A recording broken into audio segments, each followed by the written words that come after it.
इस अभ्यास प्रश्न में आदिकाल के बारे में हम लोग जो है पढ़ रहे हैं, अभ्यास कर रहे हैं।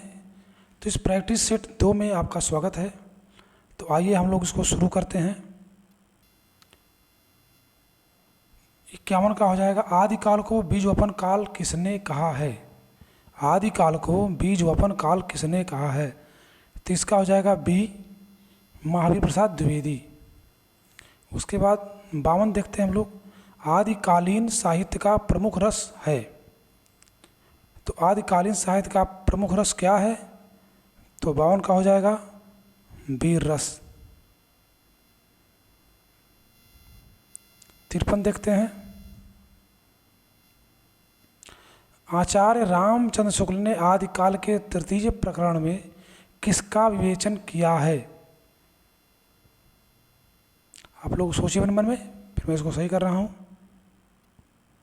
सी हो जाएगा वीर गाथा काव्य का। उसके बाद 54वां देखेंगे, पंडित हजारी प्रसाद द्विवेदी ने भक्ति साहित्य से वास्तविक हिंदी साहित्य का आरंभ माना है, क्योंकि क्यों माना है। इसका हो जाएगा, इसका डी हो जाएगा।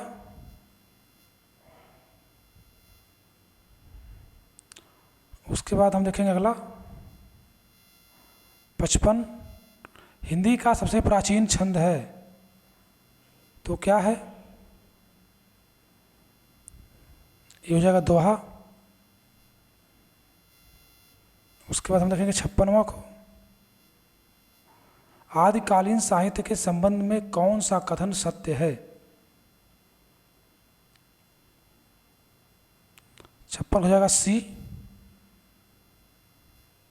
उसके बाद 57,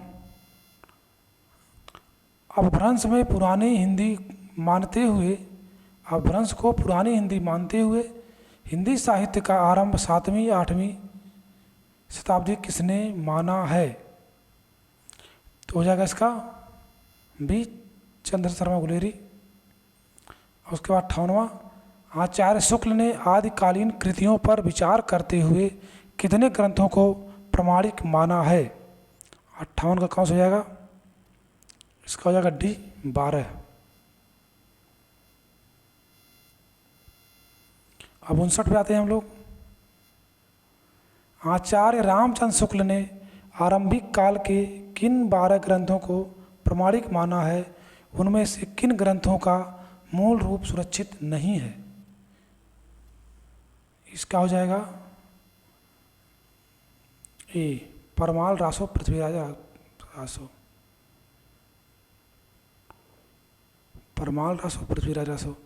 उसके बाद हम देखेंगे 60वां देखेंगे, आदिकालीन कृतियों को, आदिकालीन कृतियां जो नोटिस मात्र हैं, जो सूचना मात्र है, नोटिस मात्र हैं, उसमें से कौन हो जाएगा,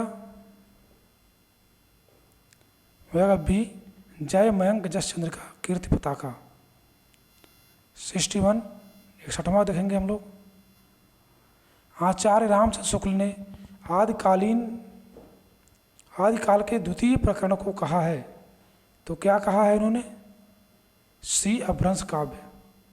62वां, हिंदी साहित्य के इतिहास में दोहरे नामकरण की प्रवृत्ति किसने आरंभ की। तो हो जाएगा डी, इसका रामचंद्र शुक्ल ने। उसके बाद देखेंगे हम लोग 63वां देखेंगे, आदिकालीन काव्य की प्रवृत्ति नहीं है, प्रवृत्ति नहीं है, कौन सा नहीं है।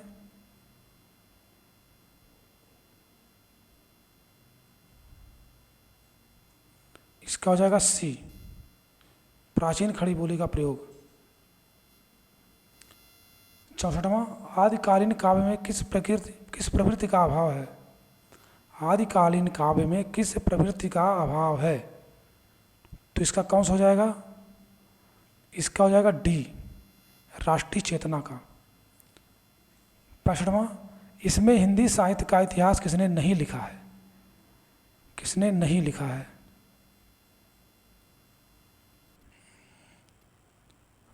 तो किसने नहीं लिखा है, इसका हो जाएगा ए, नगेंद्र, क्योंकि नगेंद्र ने हिंदी साहित्य का इतिहास का संपादन किया है। और अतः यह ग्रंथ जो है ग्रंथ के लेखक नहीं है, क्योंकि ये क्या है, संपादक मात्र हैं, इसलिए नगेंद्र हो जाएंगे। और 66वां देखते हैं हम लोग 66 को। आचार्य शुक्ल के अनुसार हिंदी साहित्य का आविर्भाव कब से माना जा सकता है? 66 का क्या हो जाएगा? हो जाएगा सी, प्रकृति की अंतिम अपभ्रंश अवस्था से। उसके बाद 60 यानी 67 देखते हैं, 67 देखते हैं। अपभ्रंश के प्रथम कवि कौन थे?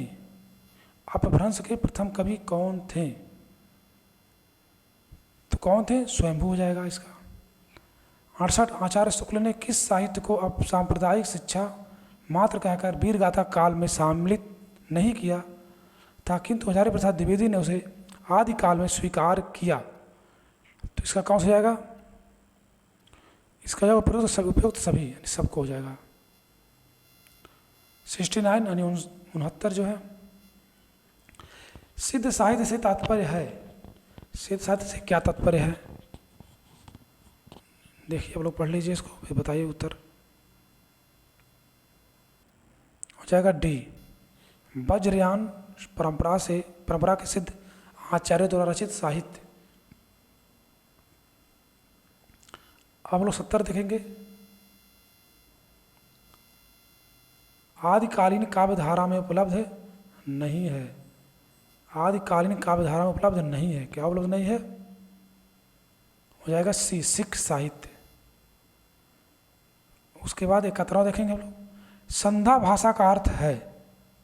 ये बहुत ही महत्वपूर्ण क्वेश्चन है। संधा भाषा का अर्थ है। 71 का क्या हो जाएगा? 71 का ए हो जाएगा।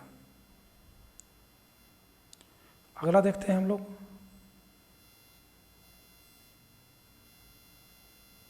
बहत्तरवां देखते हैं। सिद्ध साहित्य के संदर्भ में कौन सा कथन असत्य है? सिद्ध साहित्य के संदर्भ में कौन सा कथन असत्य है? 72 का कौन सा हो जाएगा? ये हो जाएगा, इसका हो जाएगा बी, 72 का बी हो जाएगा।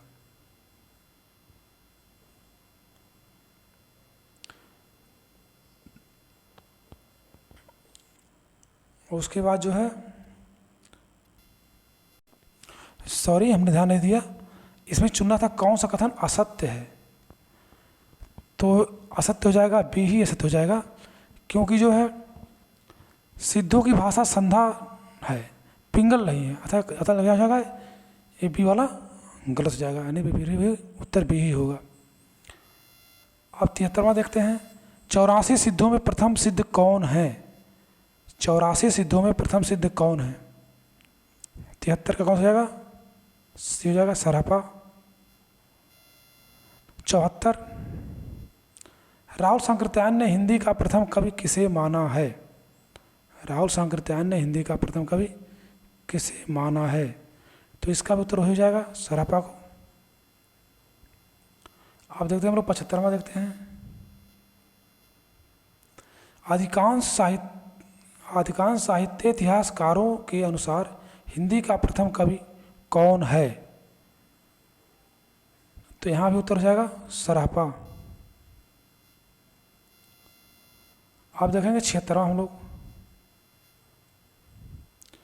शालिभद्र सूरी कृत भारतेश्वर बाहुबली रास को हिंदी की प्रथम रचना किसने माना है? तो किसने माना है? हो जाएगा सी, गणपति चंद्र गुप्त ने माना है। आप देखेंगे 77 को हम लोग, हिंदी की प्रथम रचना श्रावकाचार की रचयिता कौन है? ये बहुत ईजी क्वेश्चन है। क्या हो जाएगा इसका? देवसेन। उसके बाद देखेंगे हम लोग 78वां, पुष्य या पुंड को हिंदी का प्रथम कवि किसने माना है? किसने माना है? तो इसका हो जाएगा शिव सिंह सेंगर। 79 का देखेंगे हम लोग, देवसेन का एक अन्य ग्रंथ है। कौन सा ग्रंथ है? यह है दब्ब सहाव पयास।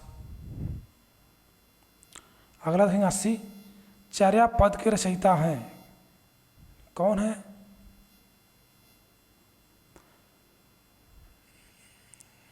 कौन है इसका रचयिता? इसका रचयिता है सबरपा, हो जाएगा सी। उसके बाद अगला है अवधूत किसे कहते हैं? अवधूत किसे कहते हैं? तो इसका हो जाएगा नाथ संप्रदाय के जो योगी होते हैं उन्हीं को, या नाथ संप्रदायों को अवधूत कहते हैं। अगला है 82वां, 82 देखते हैं, जोई जोई पिंडे सोई ब्राह्मंडे, सिद्धांत किसका है? तो ये सिद्धांत इसका ये हो जाएगा गोरखनाथ का है। 83, गोरखनाथ के गुरु कौन थे? तो गोरखनाथ के गुरु कौन थे? ये हो जाएगा मत्स्येंद्रनाथ। उसके बाद 84वां देखेंगे, गोरखनाथ को पृथ्वीराज के समय का बताने वाले विद्वान हैं, तो कौन है? रामचंद्र शुक्ल जी हैं। 85वां, वारकरी संप्रदाय का संबंध किससे है? वारकरी संप्रदाय का संबंध किससे है? तो इसका हो जाएगा सिद्ध साहित्य से, सिद्ध साहित्य से। अब 86वां देखेंगे हम, 84 सिद्धों में सर्वोच्च स्थान किसका माना गया है? 86 में जो है 84 सिद्धों में सर्वोच्च स्थान किसका माना गया है? तो 86 का हो जाएगा लुइपा, बी। 87, सिद्ध कवियों की भाषा को संधा नाम किसने दिया? सिद्ध भाषा के कवियों को संधा नाम किसने दिया? तो किसने दिया? ये हो जाएगा अद्वय वज्र मुनिदत्त ने, अद्वय वज्र मुनिदत्त ने। अभिमान मेरु किसे कहा गया है? अभिमान मेरु किसे कहा गया है? 88वां का तो हो जाएगा मेरु तुंग को कहा गया है।